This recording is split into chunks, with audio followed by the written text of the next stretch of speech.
ഇതുണ്ടോ, ഇതിൻ്റെ അകത്തുനിന്ന് പുറത്ത് വന്ന് ഓക്സിജനുമായിട്ട് മിക്സ് ചെയ്യുമ്പോൾ ആ ഗ്രീൻ കളർ മാറി ഒരു കളർ ചേഞ്ച് ഉണ്ടാവും.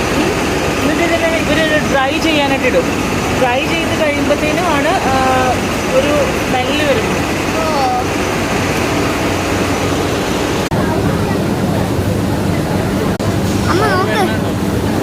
നോക്കത് അമ്മ നോക്ക്, അത് ആ മെഷീന് ആ ഡ്രൈ ചെയ്ത് വരുന്നത് കണ്ടോ. ഡ്രൈ ചെയ്ത് കഴിഞ്ഞിട്ട് അതിൻ്റെ പേരാണ് എലിവേറ്ററാണ്. എലിവേറ്ററിൻ്റെ അതോടെ അത് കടത്തി വിടും. അത് കഴിയുമ്പോഴത്തേനും നമ്മുടെ ആ ടീയുടെ രൂപത്തിൽ വരും. കണ്ടോ, അവിടെ നിന്ന് വരുന്നുണ്ടോ ടീയുടെ രൂപത്തിൽ?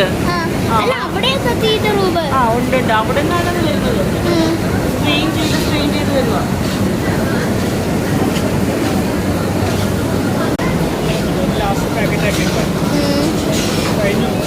അത് പാക്ക് ചെയ്യുന്നുണ്ട്. അവിടെ നിന്ന് എല്ലാം കൂടെ വന്ന് താഴോട്ട് വീഴും.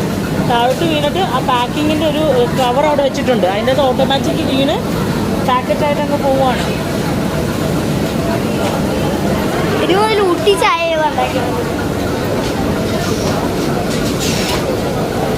മുഴുവൻ ഹാൻഡ് യൂസ് ചെയ്യുന്നില്ല, എല്ലാം മെഷീനാണ്. കണ്ടോ? അല്ല, മറ്റേ ചേച്ചി എന്നാലും ഹാൻഡ് യൂസ് ചെയ്യും. ചേച്ചി മാത്രമേ ഉള്ളൂ.